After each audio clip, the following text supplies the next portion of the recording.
সাইডেও দেখি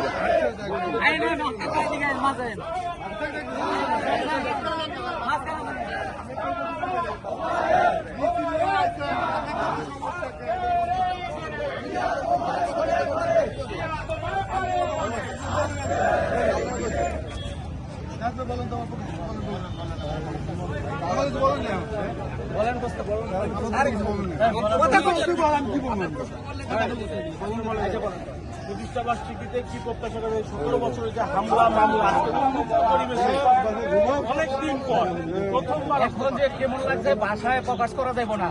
এই আওয়ামী লীগ সরকার আমাদের যে কি অবস্থা এই মাজারে করছে এটা আপনারা দেখছেন, আপনারা জানেন। আমরা এই জায়গায় কোনো অবস্থাতেই দাঁড়াইতে পারি নাই। কোনো অবস্থায় আমাদের যে গোয়েন্দা এবং প্রশাসনের লোক আমাদের এখানে দাঁড়াইতে দেন। আমরা এই মাজারে আমরা খুব শান্তিপূর্ণ অবস্থায় আমরা এই প্রোগ্রাম করছি। আমাদের এখানে গুলি করছে, আমাদের নেতা কর্মীদের আহত করছে।